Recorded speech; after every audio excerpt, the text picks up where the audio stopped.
My name is Scarlett. I am 32 years old and I live in a city apartment. The drive took 6 hours. My arms ached from the weight of the car seat and my 9-month-old daughter was finally asleep. I stood on the front porch of my childhood home, surrounded by snow, taking a deep breath to steady my nerves. I just wanted a normal Christmas. My mother opened the door. She didn't smile. She didn't open her arms to hug me. She just blocked the entrance, looking down at my sleeping baby with a look of pure annoyance. "Why did you come?" she asked. Her voice was flat. I blinked, the cold air stinging my face. "It's Christmas, Mom." "Your baby makes people uncomfortable," she said, as if she was just talking about the weather. Behind her, I saw my father sitting in his armchair. He caught my eye, smirked, and looked back at the TV. My sister walked past the hallway and didn't even turn her head to acknowledge me. I stood there, holding my daughter tight against the freezing wind. The warmth I had hoped for didn't exist. In that moment, the truth hit me harder than the cold. I wasn't family to them. I was just an inconvenience. I was never actually welcome here. But before the twist, like, subscribe and comment where you're watching from, I stood in the hallway, the cold draft from the door still clinging to the legs of my jeans. My mother had turned her back on me and walked into the kitchen without offering to take my coat. My father was staring at the television as if the football game contained the secrets of the universe. My sister Jenny was scrolling on her phone on the sofa, her thumb moving in a rhythmic, dismissive swipe. No one moved to help me with the bags. No one moved to look at my daughter, Lily, who was blinking her eyes open in the heavy car seat I gripped with a shaking hand. I looked at the back of my father's head. His hair was thinning, but it was dyed a rich, dark brown. I remembered paying for that treatment. I remembered the day he called me, casually mentioning that his image was suffering at the country club and he couldn't afford the salon prices. I had transferred $300 into his account within 10 minutes.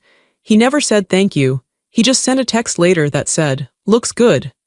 I shifted my weight, the strap of the diaper bag digging into my shoulder. I looked at the walls of the house. The paint was fresh. It was a creamy, expensive white, just like my mother wanted. I paid for the painters last summer because she said the old yellow color gave her migraines. She had called me in tears, saying she couldn't live in a depressing house anymore. I paid the invoice directly to the contractor. It was $2,000. I looked at the floor beneath my boots.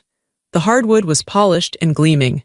I paid for that refinishing 2 years ago when Jenny dragged a metal table across it and scratched it deep. My mother had screamed that the floor was ruined. Jenny had cried that she had no money. So, I stepped in. I always stepped in. For years, this has been my role. I am not the daughter. I am not the confidant. I am the wallet. I am the bank.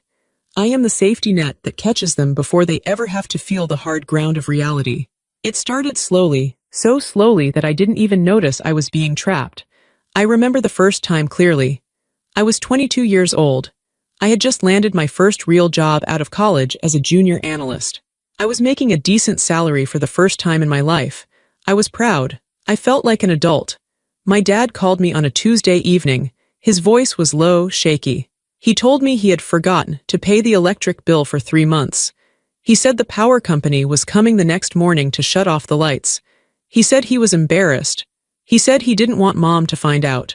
"Can you help me, Scarlett?" he had asked. Just this once.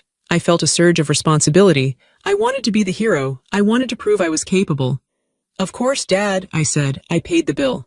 It was $250. I felt a glow of pride when he thanked me. I thought it made me a partner in the family. I thought it earned me respect. But it didn't stop at the electric bill. 2 months later, it was the groceries. Mom called me, sounding frantic. She said the fridge was empty. She said, "Scarlett, your sister needs protein for her track team, and we just had a bad month with the business." I sent $500. Then it was the car repairs. Then the insurance premiums. Then the unexpected tax bills. The requests became a routine. They were never asked directly. They were always presented as crises. "The roof is leaking and mold will kill us." "The car broke down and your father can't get to work." "Jenny needs this specialized laptop for her design course or she'll fail." I remember the mortgage crisis the most vividly. It was 5 years ago. I was saving for my own apartment. I had been eating cheap noodles and skipping vacations to build my savings. My dad called me late at night. He was crying. I had never heard my father cry before. It terrified me. "We're going to lose the house," he sobbed. "The bank is threatening foreclosure. Business is dead. I don't know what to do, Scarlett. We'll be on the street. My heart broke for him. I couldn't imagine my parents homeless. I couldn't imagine my childhood home with a foreclosure sign on the lawn. How much? I asked. 12,000, he whispered. I looked at my savings account. I had $13,000. It was everything I had. It was my freedom money. I didn't hesitate. I transferred $12,000 the next morning. They kept the house. They didn't lose a single piece of furniture. I felt like I had saved them. I waited for the change in our relationship. I waited for them to treat me like the savior I was. But the next week, I saw photos on Facebook. They were at a winery on the coast. They were staying in a nice hotel. They were eating steak. I called my mother, my hands shaking. Mom, how can you afford a trip if you were about to lose the house last week? She snapped at me. Her voice was sharp, defensive. We need to decompress, Scarlett. You don't understand the stress we've been under. Your father almost had a heart attack from worry. Don't be petty. I let it go. I always let it go. I convinced myself that I was the strong one. I told myself that they were just bad with money, and I was good at it, so it was my duty to help. It was the price of admission to this family. Over the last decade, I have paid for Jenny's entire existence. I paid for her college tuition because she couldn't handle the stress of student loans. My parents said loans would crush her creativity. So I paid. I paid for her car insurance because she had 3 speeding tickets, and the premium was too high for my parents to cover. I paid for her dental work when she wanted veneers because she was insecure about her smile. I kept a spreadsheet once, about 3 years ago. I wanted to see where my money was going. I sat at my kitchen table with a glass of wine and my bank statements. I started adding up the transfers, the bill payments, the gifts, the emergency loans that were never repaid. I stopped when the number crossed $100,000. I closed the laptop and cried. I wasn't crying because of the money. I was crying because I realized I was buying their love. And the worst part was, it wasn't even working. If I missed a payment, or if I said, I can't right now, the silence would be immediate and punishing. They would ignore my calls for weeks. They would forget to invite me to family birthdays. They would make passive-aggressive comments on social media about ungrateful children. But as soon as the check cleared, the phone would ring again. They wouldn't say, I love you. They would say, did the money go through? Or, thanks, we got it. I looked at Jenny on the couch now. She was 26 years old. She had a degree I paid for. She drove a car I insured. She didn't have a job. She lived here rent-free in a room that I probably paid to heat. She was the free spirit. She was the creative one. I was the rigid one. I was the workaholic. I was the one who worked 60 hours a week, missing out on my own life just so they could live comfortably. And now, standing here with my own child, the dynamic had shifted. I felt it in the air. For the last 9 months, since Lily was born, my payments had slowed down. I had to pay for a nursery. I had to buy diapers. I had to start a college fund for my daughter. I had told my parents no twice in the last month. I saw the resentment in their eyes. They didn't look at me and see a daughter who was a new mother. They didn't see a woman who was tired and recovering and needing support. They saw a broken ATM. They saw a resource that was drying up. My daughter, sleeping innocently in her carrier, was not a grandchild to them. She was a threat. She was a competitor. Every dollar I spent on her formula was a dollar I wasn't spending on their lifestyle. Every hour I spent caring for her was an hour I wasn't spending solving their problems. I tightened my grip on the handle of the car seat. My knuckles turned white. I had bought this house for them, essentially. I had bought the car in the driveway. I had bought the food in the fridge. I had bought the clothes on their backs. And yet I was standing in the doorway like a stranger. I realized then that my money hadn't bought me anything real. It hadn't bought me respect. It hadn't bought me loyalty. It hadn't even bought me a simple hello on Christmas Day. The realization made me feel sick. It was a hollow, aching feeling in my chest. I had been investing in a black hole for 10 years. I looked at my mother again. She was opening the oven, checking on the roast beef. The smell of rosemary and garlic wafted out. It was a smell I paid for. Take your shoes off, Scarlett, she called out, not looking at me. I don't want slush on the floor I paid to fix. I will, I said softly. I bent down to unzip my boots. My hands were trembling. I felt a sudden, fierce protectiveness over my wallet, and more importantly, over my daughter. I had been willing to sacrifice my own comfort for them. I had been willing to drive an old car so they could drive a new one. I had been willing to live in a small apartment so they could keep this big house. But I wasn't willing to sacrifice Lily. They treated my money like a family resource, like a community pot that they were entitled to dip into whenever they wanted. They treated me like the steward of that pot, the manager whose only job was to keep it full. They treated me like I was the burden because I came with strings attached. I came with the need for validation. I came with the need to be seen. And now I came with a baby. My daughter was the final excuse they needed to shove me aside. She was the barrier between them and my bank account. And because of that, they resented her before she even woke up. I stood up, my boots off. I picked up the car seat. It was heavy, but it felt like the only thing in the world that truly belonged to me. I walked into the living room, stepping onto the rug I had bought them for their anniversary last year. I looked at the TV screen my dad was watching. It was a 65-inch flat screen. I bought it for Father's Day. I was surrounded by my own generosity, and yet I was completely alone. The history of my financial abuse was written on every surface of this home. It was in the curtains. It was in the vase on the mantel. It was in the sweater my sister was wearing. I had built this stage for them. And now they wouldn't even let me have a speaking part in the play. I took a deep breath. The years of silence, of just signing the checks and hoping for love, were ending. I could feel it. The bill was finally coming due, but not in the way they expected. I wasn't going to pay anymore. And the moment I stopped paying, I knew exactly what would happen. The facade would crumble. The family would dissolve. Because without my money, there was nothing holding us together. There was no glue, there was no love, there was just a transaction that had finally run its course. I looked down at Lily. She stirred again. She was about to wake up into a room full of people who wished she didn't exist because she cost too much. "I've got you," I whispered to her. "I'm not going to let them use you like they used me." I walked further into the room, waiting for the fight that I knew was coming.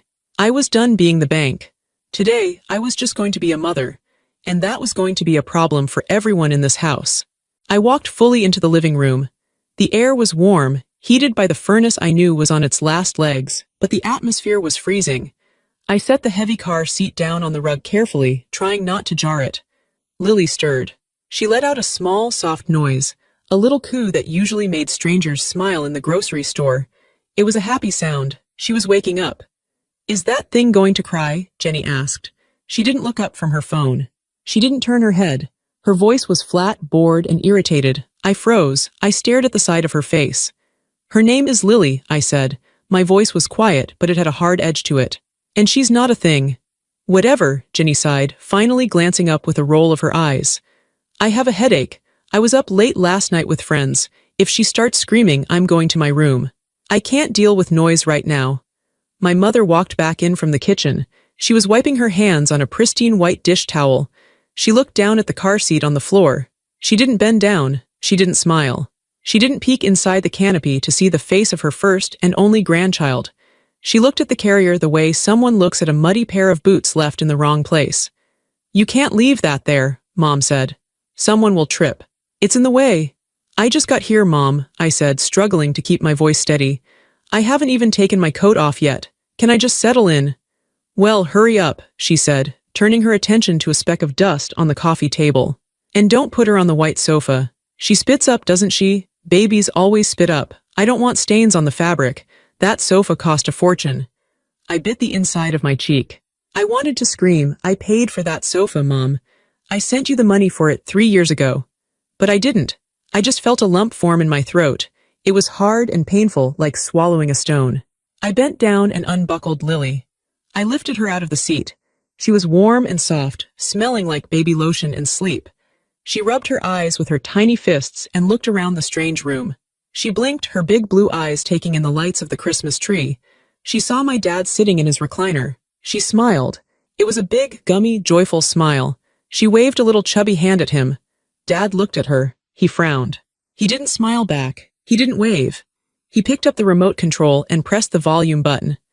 The sound of the football game got louder, filling the room with the noise of cheering crowds and commentators, drowning out the soft coos Lily was making. "Dad," I said, stepping closer. "This is Lily. She's waving at you. She recognizes you from the video calls." "I see her, Scarlett," he grunted, his eyes glued to the screen. "I'm watching the game. It's the fourth quarter. Do you have to stand right in front of the TV?" I stepped aside, clutching Lily tighter against my chest. She buried her face in my shoulder, sensing the rejection. Babies always know. She could feel the tension radiating off me, and she could feel the coldness coming from them. She started to whimper. "Great," Jenny said, throwing her hands up in the air. "Here we go, the siren starts." "She's not a siren," I snapped. "She's just hungry. It was a 6-hour drive. Does anyone want to hold her while I get her bottle ready? I just need to use the bathroom and wash my hands." I looked at the three of them. I offered them the most precious thing in my life. Jenny aggressively tapped on her screen, ignoring me completely. Dad stared at the football players running across the green field. Mom sighed loudly, dramatically. She adjusted her silk blouse. "I have food on the stove, Scarlett. I have to baste the roast. I can't have baby drool on this top. It's dry clean only." Not one of them wanted to hold her. I stood there for a moment, stunned. In the movies, or in my friends' families, a new baby is the center of the universe. When my friend Sarah went home for Christmas, her parents fought over who got to hold the baby first. Here, my baby was treated like a contagious disease. I felt tears prick my eyes, hot and stinging, but I refused to let them fall. I wouldn't give them the satisfaction of seeing me cry. I walked to the kitchen with Lily on my hip. The kitchen was warm. It smelled delicious: roast beef, caramelized onions, cinnamon, and pine. It smelled like the Christmases of my childhood, but the feeling was wrong. It felt like a waiting room at a dentist's office, sterile, impersonal, and filled with dread. I warmed a bottle under the hot tap water. I stood alone by the sink. I whispered to Lily, "It's okay, Mommy's here. I love you." I walked back out to the dining room. I didn't go back to the living room where they were. I sat on a hard wooden chair in the corner, away from the white sofa, away from the TV. I fed Lily her bottle. I watched my family through the archway. They were talking to each other now. The tension had vanished as soon as I left the room.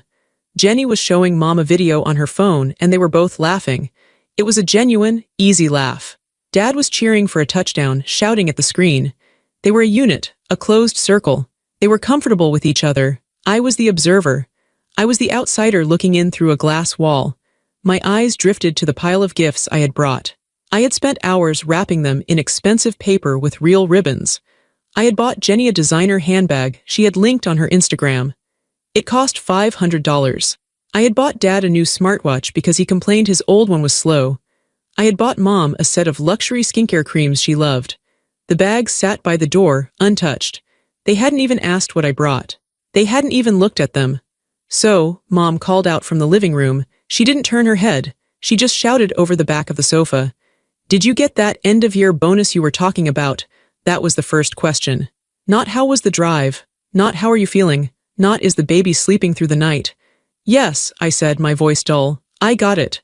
"Good," she said. "The furnace has been making a terrible clanking noise all week. We might need a new one next month. Your father had a guy look at it. He said it's going to be about $4,000 to replace the whole unit."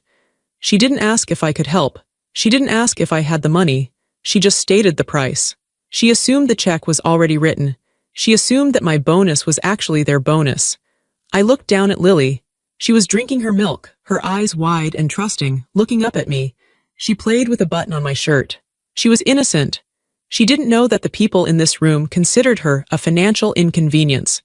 She didn't know that her grandmother was more worried about a silk blouse than about bonding with her. I realized then that they didn't hate the baby. That would almost be better because hate is an emotion. This was worse. This was indifference. They didn't care about her. She was competition. She was a new expense. She was a tiny human being that took my attention and my money away from them. They didn't dismiss her because she was loud or messy. They dismissed her because she was mine. And in their minds, anything that was mine was actually theirs to use or discard as they saw fit. And since they couldn't use the baby, they wanted to discard her. I burped Lily and wiped her mouth. I held her close, rocking her gently in the hard chair. "Scarlett, are you just going to sit in the dark?" Jenny called out. "It's weird. Come watch the halftime show." "I'm feeding the baby," I said. "Well, hurry up," Jenny said. "Mom's serving dinner soon and I'm starving." I looked at the designer bag I had bought for Jenny. I thought about the rent I paid for this house. I thought about the furnace they wanted me to buy. I looked at my daughter's face. A cold resolve started to settle in my stomach. It replaced the sadness. It replaced the longing for their approval. It was a hard, heavy feeling. I wasn't just a daughter anymore. I was a mother, and a mother protects her child. I stood up. I'm coming, I said, but I wasn't coming back to them. Not really. I was just walking into the room to say goodbye, even if they didn't know it yet. I held Lily like a shield. They wouldn't break her. I wouldn't let them. Dinner was ready an hour later. The dining room table was set perfectly. My mother always set a beautiful table, crystal glasses, silver cutlery, linen napkins. It was a show. It was all about appearance. I had to bring in the portable high chair I had packed in the trunk. My parents hadn't bought one. I had told them months ago I was coming with a 9-month-old. I had sent links to cheap ones on Amazon. They had ignored them. So I dragged the plastic chair in and set it up at the corner of the table. Lily sat in the high chair, chewing on a rubber teething toy. She was being good. She was quiet, just watching the candlelight flicker. Can you move her? Jenny asked, sitting down and unfolding her napkin. She's staring at me, it's creepy. She's a baby, Jenny, I said, my voice tight. She's just looking around. She's curious. Well, turn her chair around, Jenny snapped. I'm trying to eat. I don't want to be watched by a baby while I chew. It's annoying. My mother walked in with a platter of roast beef. She placed it in the center of the table. She served Dad first, piling meat onto his plate. Then she served Jenny. She put the bowl of mashed potatoes down. She didn't serve me. I reached for the spoon to serve myself. So, about the furnace, Dad said, cutting into his meat. He didn't look at me. I told the guy to come on Tuesday. You can just Venmo me the money tomorrow morning. Make it $4,500, just in case there are extra parts or labor costs. I don't want to run short. I froze. My hand hovered over the mashed potatoes. The steam rose up, smelling of butter. And, Mom added, passing the gravy boat to Jenny, Jenny needs a deposit for her new apartment. She's thinking of moving out of here finally. Just a small studio downtown. We told her you'd help with the first and last month's rent. It's about $3,000 total. It's a safe building, so it's a bit more expensive. I put the serving spoon down. It made a clinking sound against the china. I looked at them. They were eating calmly. They were chewing their roast beef. They were spending $7,500 of my money between bites of food. They hadn't even asked if I could afford it. They hadn't asked if I had expenses for the baby. They hadn't asked if I had savings left. They just ordered from the menu of my bank account. No, I said. The word was quiet, but it hung in the air like a gunshot. The chewing stopped. The forks froze midway to mouths. Dad looked up, his eyebrows drawing together. What did you say? I said no, I repeated. My voice was low, but it didn't shake. My heart was pounding against my ribs like a trapped bird, but my hands were steady on the table. I'm not paying for the furnace. And I'm not paying for Jenny's apartment. Jenny dropped her fork. It clattered loudly against her plate. Excuse me, you promised you'd help me get settled. Mom said you would. I never promised that, I said, looking her in the eye. You assumed. Mom and Dad assumed. No one asked me. Scarlett, don't be selfish, Mom said, her voice taking on that scolding tone she used when I was a child and refused to share a toy. Family helps family. You have that good job in the city. You have plenty. Your sister needs a start. She's trying to be independent. I have a child, I said. I pointed to Lily in her high chair. I have a baby to support now. My money goes to her. I have a mortgage of my own. I have daycare costs. I have a future to build for her. I can't support 3 households anymore. Oh, don't use the kid as an excuse, Dad spat. He wiped his mouth with a napkin and threw it on the table. You're just being stingy. You come into this house, bringing that crying baby, disrupting our Christmas, making everything about you, and now you want to hold out on us. After everything we did for you. Everything you did for me, I asked. I felt a heat rising in my chest, a fire that had been smoldering for 20 years. I have paid your mortgage for 5 years, Dad. I paid for this food we are eating right now. I paid for the car sitting in the driveway. I paid for the roof over our heads. I have given you everything. That's your duty, Mom yelled, her face turning red. We raised you. We sacrificed for you. And you treated me like an ATM. I stood up. My chair scraped loudly against the floor. Lily startled and looked at me, her eyes wide. I walked in here today and not one of you, not one, asked how I was. You looked at my daughter like she was a mistake. You insulted her. You ignored me. And the first real sentence you spoke to me was asking for $4,000. You're hysterical, Jenny laughed. It was a cruel, cold laugh. She shook her head. God, you're so hormonal. Is this postpartum depression? Do you need meds? You sound crazy. Sit down, Scarlett, Dad commanded, pointing a finger at my chair. Stop making a scene. "You're ruining dinner." "No," I said. "I'm done. I am finally, truly done." I looked at them, really looked at them. I didn't see my parents. I didn't see my sister. I saw strangers. I saw the greed in their eyes. I saw the entitlement. There was no love there. There was just a hunger for what I could give them. They loved my utility, not my humanity. "If you don't want me here for me, then you don't get my money," I said, my voice clear and final. "This is the last time. You will not receive another dollar from me, not for the furnace, not for the apartment, not for groceries. Figure it out yourselves." They laughed.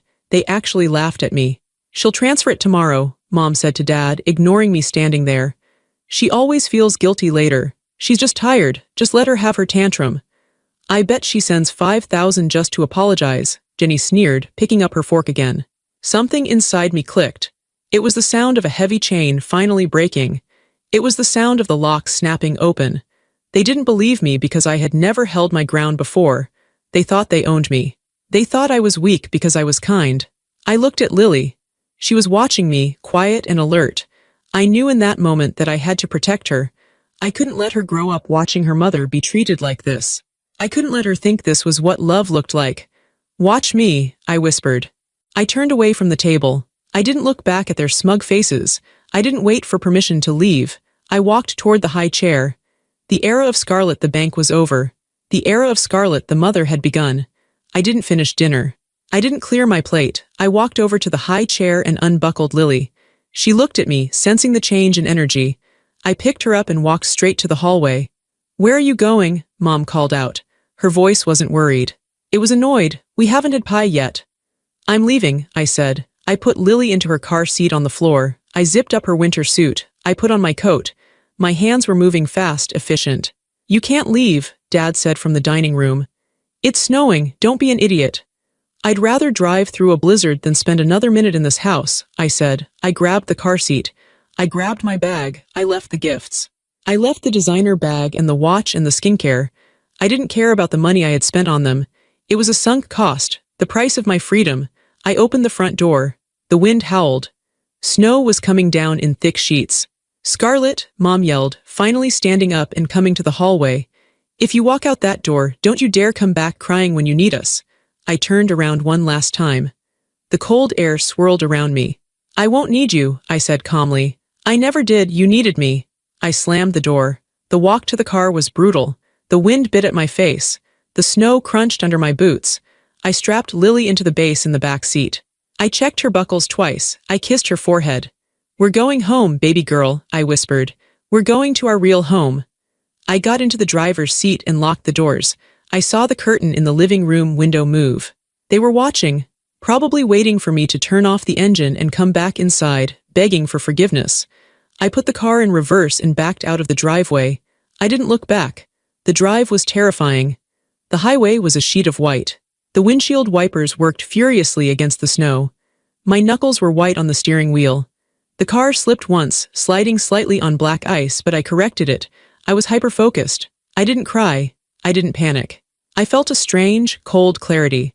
For years, I had been driving through a metaphorical storm with my family, blinded by guilt, sliding on their manipulation, trying to keep everyone safe while they laughed in the back seat. Now the storm was real outside the car, but inside I was in control. I drove for 6 hours. Lily slept for most of it. When I finally pulled into the parking lot of my apartment complex, the snow had stopped. The sky was clear and dark. It was 2 a.m. I carried Lily upstairs. My apartment was quiet. It smelled like lavender and peace. There was no roast beef. There was no shouting. There was no demand for money. I laid Lily in her bassinet. I didn't turn on the lights. I just sat in the rocking chair next to her. I watched her chest rise and fall. I realized then that I had been an orphan for a long time. I just hadn't admitted it. My parents were alive, but I had no parents. I had dependents who looked like parents. I took out my phone. I had 12 missed calls from Mom, 5 texts from Jenny calling me a psycho, 2 voicemails from Dad telling me to grow up. I didn't listen to them. I didn't read them. I looked at my daughter. She was safe. I was safe. And for the first time in my life, my bank account was mine. My future was mine. I wasn't scared of being alone anymore. I was relieved. I leaned back in the chair and closed my eyes. The silence was the best Christmas gift I had ever received. 2 days passed. The silence in my apartment was heavy, but it was peaceful. I spent the time just being a mother. I held Lily. I played on the floor with her. I didn't check my bank account. I didn't check my email. I tried to pretend that the world outside my front door didn't exist. But deep down, I felt a sick knot in my stomach. I knew them. I knew this wasn't over. They wouldn't just let me walk away. They wouldn't just let the bank close its doors without trying to pry them open again. On the morning of the third day, there was a knock at the door. It wasn't a polite knock. It was a confident, rhythmic rapping. I froze. I was in the kitchen making coffee. Lily was in her swing, watching the morning light hit the wall. I walked to the door and looked through the peephole. My heart sank. It was my mother and my father. And Jenny, they were all there, standing on my welcome mat, brushing snow off their coats. They didn't look angry, they looked pleasant. My mother was holding a Tupperware container. My father was holding a bottle of wine. Jenny was actually smiling. I debated not opening it. I could just pretend I wasn't home. But my car was in the lot. They knew I was here. And a part of me, the part that was still a little girl wanting her mommy, wanted to see what they would say. I wanted to believe that maybe, just maybe, the drive away on Christmas had woken them up. I unlocked the deadbolt and opened the door. "Surprise," Mom said, her voice bright and cheery. She pushed past me before I could invite her in. "It's freezing out there, Scarlett. Let us in." They filed into my small apartment. The space suddenly felt crowded. They looked around, judging the furniture, judging the size of the TV. "What are you doing here?" I asked. I stayed by the door, my hand still on the knob. "We came to see you, silly," Jenny said. She took off her boots and kicked them into the corner. "We felt bad about Christmas. It got a little heated, didn't it?" "Heated," I repeated. "You laughed at me. You told me I was unwanted." "Oh, stop it," Dad said. He walked over to the kitchen counter and set down the wine bottle. "We were all stressed. The holidays are stressful. You know how your mother gets. You know how I get. We didn't mean it." He didn't say I'm sorry. He said we didn't mean it. It wasn't an apology. It was an eraser. He was trying to erase the memory so we could go back to normal. "We brought leftovers," Mom said, holding up the Tupperware. "I made that potato salad you like, and we missed the baby." She walked over to the swing where Lily was sitting. "Hello there," she cooed. She didn't pick her up. She just waved a finger in Lily's face. "Did you miss Grandma?" Lily looked at her blankly. She didn't know this woman. I watched them. They were acting like nothing had happened. They were walking around my home, touching my things, making themselves comfortable. It was a performance. I could feel it. It was too rehearsed. "So," Jenny said, flopping onto my couch. "This place is cute. A little small, but cute. How much is rent here? Like $2,000. "Why does that matter?" I asked, walking into the living room. "Just curious," she said, shrugging. "I'm just comparing it to the places I'm looking at, you know, for my move." There it was. The apartment. "I told you," I said, my voice steady. "I'm not paying for your apartment, Jenny." We know," Mom said quickly, waving her hand dismissively. "We're not here to talk about money. We're here to be a family. We want a fresh start. It's almost New Year's. Let's leave the drama in the past." "We were thinking," Dad said, leaning against the counter.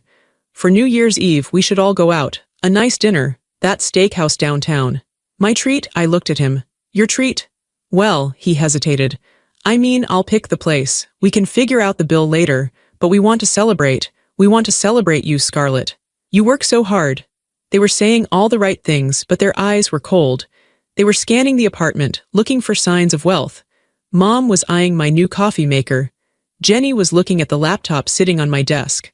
"We really do miss you," Mom said, her voice softening. She walked over and put a hand on my arm. It felt heavy. "You're our rock, Scarlett. We fall apart without you. You know that. We were just scared on Christmas. Scared of losing you." I felt a crack in my resolve. I wanted to believe her. I wanted to believe that they valued me. I had spent my whole life waiting for them to say they needed me emotionally, not just financially. "You really mean that?" I asked. "Of course," Mom said. She squeezed my arm. "We love you. We're a family. Families fight, but they always come back together." "And look," Jenny added, pointing at Lily. "The baby is cute." I guess it was a weak effort, but it was an effort. "Okay," I said. I let out a breath I had been holding for 2 days. "Okay, you can stay for coffee." They smiled. It was a collective sigh of relief. But it wasn't the relief of a family reunited. It was the relief of a salesman who just closed a deal. We sat in the living room for an hour. We drank coffee. They talked about neighbors I didn't know. They talked about a TV show I didn't watch. They didn't ask about my job. They didn't ask about Lily's schedule. But they were there. And for a moment, I let myself pretend it was real. I let myself pretend that the snowy drive hadn't happened. I let myself pretend that I was just a daughter having coffee with her parents. But the air was thin. Beneath the chatter, I could feel the desperation. They were being too nice. Too careful. It was like they were walking on ice, trying not to crack it before they got to the other side. And the other side, I knew, was my bank account. The visit was winding down. Mom said they had to get back before the roads got icy again. I just need to use your restroom, Mom said. She stood up and left her purse and her phone on the coffee table right in front of me. Dad was in the kitchen, looking in my fridge, probably checking what brand of milk I bought to see if I was spending money on premium items. Jenny was putting her coat on by the door. I was sitting on the couch, holding Lily. Suddenly, Mom's phone lit up on the table. It buzzed loudly against the wood. I wouldn't usually look. I respect privacy. But the phone was right there, face up. And the text message preview was large. It was from Jenny. I looked at Jenny by the door. She was typing on her phone, a smirk on her face. She didn't know I was looking at Mom's screen. I read the message. The words burned into my retinas. Jenny, see, told you she'd fold. She always does. Now ask about the furnace money before we leave. My chest went cold. Instantly, painfully cold. The world seemed to stop spinning. The sound of Dad rummaging in the fridge faded away. The sound of traffic outside disappeared. All I could see were those words. She always does. Ask about the furnace money. It was a game, a strategy. The apology was a tactic. The we missed you was a lie. The fresh start was a trap. They hadn't driven 2 hours to see me. They hadn't come to see their granddaughter. They had come because they needed $4,000 for a furnace, and they knew that if they played nice for an hour, weak Scarlett would give in. They thought I was stupid. They thought I was desperate for their love. And the saddest part was they were right. I had been desperate. I had almost folded. But seeing it written down, seeing the calculation, the cruelty, the absolute lack of respect, snapped something inside me back into place. I didn't say a word. I didn't scream. Mom came back from the bathroom. She looked refreshed. She picked up her phone without looking at the screen and put it in her purse. Well, she said, clapping her hands together. This was lovely. It feels so good to have things back to normal. She looked at me expectantly. This was the moment. This was the moment I was supposed to offer the check. This was the moment I was supposed to say, "Don't worry about the furnace, Dad. I'll take care of it." I looked at her. I looked at Dad, who had walked back in. I looked at Jenny. "Yes," I said. My voice was very quiet. It was revealing. "What?" Mom asked. "It was good to see you," I said. "Drive safe." Mom blinked. She looked confused. She was waiting for the offer. The silence stretched out. It became awkward. "So," Dad said, clearing his throat, "about that furnace. The guy is coming tomorrow. I'm a little short this month until the business picks up in the spring." "That sounds stressful," I said. I didn't reach for my checkbook. I didn't pick up my phone to Venmo. "It is," Mom said, her smile faltering. "We were hoping. Since you got that bonus." "I spent it," I lied. "I hadn't spent a dime. Babies are expensive, and I decided to put the rest in a locked savings account for her college. I can't touch it." The room went dead silent. The warmth evaporated. "You spent it?" Jenny asked, her voice sharp. "All of it. Every penny," I said. The look on their faces changed instantly. The masks fell off. The loving family vanished. In their place were 3 angry, disappointed strangers. "Well," Mom said, her voice icy, "that was irresponsible. You should have consulted us." "Why?" I asked. "It's my money." "We're leaving," Dad said abruptly. He buttoned his coat. He didn't say goodbye to Lily. He didn't look at me. He just walked to the door. Mom followed him. She looked at me with pure disgust. "You've changed, Scarlett, and not for the better. You've become hard." "I've become smart," I said. They walked out the door. Jenny was the last one. She glared at me. "Thanks for nothing," she muttered. I closed the door. I locked the deadbolt. I leaned my forehead against the cold wood. They hadn't returned for love. They returned for access. They wanted the PIN code to my life, not a place in it. I felt tears running down my cheeks, but they weren't tears of sadness. They were tears of relief. The doubt was gone. I knew the truth now. I had seen it in black and white on a glowing screen. I was free. An hour later, my phone rang. I saw the name on the screen, Aunt Linda. Linda was my dad's younger sister. She was the black sheep. She lived 3 states away, didn't have much money, and refused to play my parents' games. We rarely talked, mostly because my parents always spoke badly of her. They called her bitter and trouble. I picked up. "Hello, Scarlett." Her voice was rough, full of smoke and age. "It's Linda." "Hi, Aunt Linda," I said. I was tired. I didn't want to talk to anyone related to them. "I'm going to keep this short," she said. "I know you were at the house on Christmas, and I know you left." "Yeah," I said, "I left." "Good for you," she said. I paused. "What?" I said. "Good for you. It's about damn time." I walked over to the window. The sun was setting, casting long shadows across the snow in the parking lot. "I called the house today," Linda continued, "to wish them a happy new year. They didn't know I was on speakerphone initially. They were in the car, driving back from your place." My stomach tightened. "What did they say?" "You don't want to know," she said. "I do," I said. "I really do. I need to know." Linda sighed. "Your mother was laughing," she said. "She always crawls back. It's pathetic. She was mocking how you looked when they showed up. She said you looked like a scared little girl." I closed my eyes. "Your father said," Linda paused. "He said she thinks we need her, but she needs us more. We've got her wrapped around our finger. She'll pay for the furnace next week. She just needs to be guilt-tripped a little harder." "And Jenny?" I asked, though I already knew. "Jenny said you were stingy. She said she deserves your money more than that baby does because she has actual potential, and the baby is just a lump." Hearing it out loud, in Aunt Linda's blunt voice, broke something inside me. But it wasn't a break that caused collapse. It was the breaking of a fever. "They think I'm a joke," I whispered.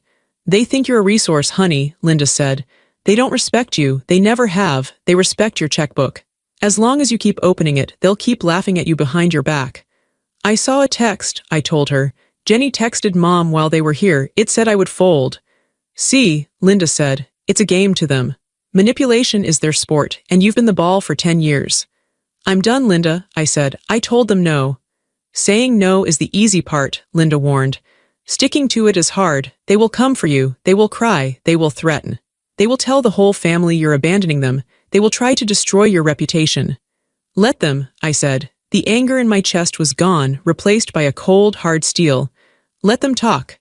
"Good girl," Linda said. Her voice was softer now. "You have a daughter now, Scarlett. You break the cycle for her. Don't let her grow up thinking love comes with a price tag. Don't let her see her mother be a doormat." "I won't," I promised. "I'm proud of you," Linda said. I started to cry. My parents hadn't told me they were proud of me in years. Not when I got promoted. Not when I bought my apartment. Not when I gave birth. "Thank you, Linda," I choked out. "You're not alone," she said. "Remember that, you have family. Real family doesn't ask for a deposit." We hung up. I sat in the silence of my apartment. The truth was out. There were no more shadows. No more maybe they love me in their own way. They didn't love me. They used me, and they laughed about it. I looked at Lily. She was asleep in her swing. She was peaceful. I realized that by cutting them off, I wasn't losing a family. I was losing a parasite. I was losing a tumor that had been draining the life out of me for a decade. It hurt. It hurt like surgery. But I knew that once the wound healed, I would be healthier than I had ever been. I didn't wait until the next morning. I sat down at my laptop right then. It was 5 p.m. I opened my banking portal. I went to the Scheduled Transfers tab. There it was. Mom and Dad Mortgage Assistance. $1,200/month. Cancel. Jenny Car Insurance. $180/month. Cancel. Family Phone Plan 5 lines. $350/month. Cancel. I went to the utility websites. I had the logins saved because I paid the bills. Electric company, remove auto pay. Gas company, remove payment method. Water company, remove payment method. I went to the streaming services. Netflix, Hulu, HBO, Spotify, they were all on my card. Sign out of all devices. Change password, cancel subscription. My fingers flew across the keyboard. It felt like I was defusing a bomb. With every click, I felt lighter. I opened my email. I drafted a generic email to the private school where Jenny was taking extended learning art classes. Subject, tuition payment. Body, please be advised that I will no longer be responsible for the tuition payments for Jennifer Smith. Please direct all future billing to the student. Send. I canceled the credit card that I had given Dad for emergencies, the one he used for gas and client dinners. I reported it lost and asked for a new number, one he wouldn't have. It took me 40 minutes to dismantle 10 years of financial support. Then, I picked up my phone. I didn't send a big dramatic text. I didn't write a manifesto. I didn't want to give them the satisfaction of a fight. I went to my contacts. Mom, block caller. Dad, block caller. Jenny, block caller. I blocked them on Facebook. I blocked them on Instagram. I blocked their email addresses. I built a wall. A digital, financial, emotional wall. Then I waited. It didn't take long. 2 days later, the first domino fell. I got a notification from Netflix on my own phone. Login attempted from unknown device. They were trying to watch TV. They were realizing the password didn't work. Then, the credit card. I saw a declined transaction alert on my banking app. $85 the steakhouse. Dad was trying to buy lunch. It declined. I imagined the moment. The waiter coming back to the table. I'm sorry, sir, the card didn't go through. The embarrassment. The panic. Then, the voicemail started appearing in my blocked messages folder. My phone didn't ring, but the carrier still stored them. I listened to one just to be sure. It was Mom. Her voice was high and frantic. Scarlett, the electric company sent a disconnect notice. They said the autopay was canceled. What is going on? Call me back immediately. This isn't funny. Another one from Jenny. My Spotify stopped working, and the school called me saying my tuition is overdue. You need to fix this now. I can't go to class. You're ruining my life. Another from Dad. Scarlett. Pick up the phone. You're being childish. You can't just cut us off. We have agreements. I'll sue you. I swear to God I'll sue you. He threatened to sue his own daughter for stopping the charity. I didn't reply. I felt a ghost of guilt, a whisper of maybe I'm being too harsh. But then I remembered the text. She always folds. I remembered the laughter Aunt Linda heard. I deleted the voicemails. Suddenly, the silence wasn't empty. It was powerful. For the first time in my life, my paycheck hit my account and it stayed there. All of it. I paid my mortgage. I paid my daycare bill. I bought Lily a new winter coat. And I still had money left over. I looked at the balance. It was growing. It was security. It was freedom. The flying monkeys came next. My cousin called. My uncle called. Your mother is sick with worry, they said. How can you do this to your family? I told them the truth. Simply and directly. I have supported them for 10 years. I have a child now. I cannot afford to support 2 households. If they are in trouble, they are adults. They can get jobs. Most of them didn't understand. They called me cold. I blocked them too. I realized I was pruning a dead tree. I was cutting off the rot so the healthy parts could survive. The panic on their end grew. I heard through Aunt Linda that Dad had to sell his second car. I heard Jenny had to move back into the house because she couldn't get the apartment without my deposit. I heard Mom had to start buying generic brands. They were facing the consequences of their own lives for the first time. And I was facing mine, a life where I was the main character, not the supporting actress funding the production. 2 weeks later, it was mid-January. The snow was deep. I was sitting in my living room on a Saturday afternoon. Lily was practicing crawling. She was scooting backward on the carpet, laughing. There was a knock at the door. My stomach clenched. I thought it was them. I thought maybe they had driven down to scream at me, to bang on the door until I opened it. I walked to the peephole, ready to call the police. But it wasn't them. It was an older woman with wild gray hair and a thick parka. She was holding 2 large grocery bags and a casserole dish wrapped in a towel. It was Aunt Linda. I opened the door. Linda, hey kid, she said. She was out of breath. These stairs are no joke. Can I come in? I brought lasagna. I stepped back. Yes, come in.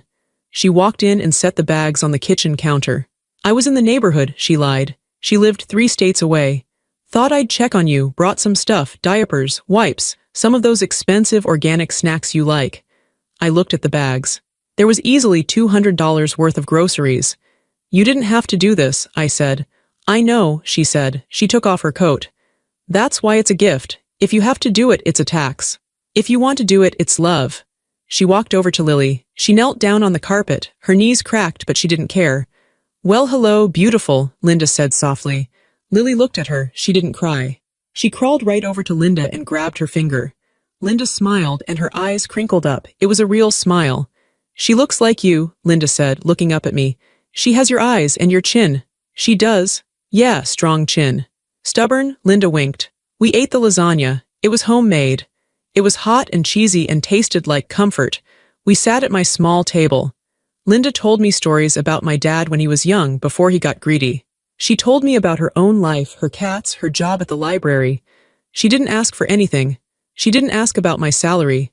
She didn't ask for a loan. She handed me an envelope before she left. What is this? I asked, pulling back. I don't need money, Linda. Open it, she said. I opened it. It was a card. On the front, it had a picture of a bear and a cub. Inside, she had written, Scarlett, you are a good mother. You are a good person. You are not alone anymore. We've got you. Love, Aunt Linda. There was no check inside, just the note. I wanted to put money in, she laughed. But I figured you'd be offended. So I bought a savings bond for Lily instead. It's in her name. She can cash it when she's 18. I hugged her. I hugged her so hard my ribs hurt. She smelled like peppermint and rain. She hugged me back, holding me up. Thank you, I whispered. You're welcome, she said. Now lock the door behind me. She left. That night I put Lily to bed. I stood over her crib and watched her sleep. The apartment was quiet. But it wasn't the lonely silence I had felt on Christmas. It was a peaceful silence. My phone was quiet. No demands, no guilt trips. My bank account was safe. My daughter was loved. I realized that family isn't about blood. It isn't about who you owe. It's about who shows up with lasagna when it's snowing. It's about who holds your baby and sees a person, not a burden. I walked to my bedroom and climbed into bed. The sheets were cool. For the first time in years, my mind wasn't racing with calculations. I wasn't worrying about how to pay for a furnace I didn't own. I wasn't worrying about making people happy who refused to be happy. I closed my eyes. I was Scarlett. I was a mother. I was free. And for the first time in years, I slept without fear.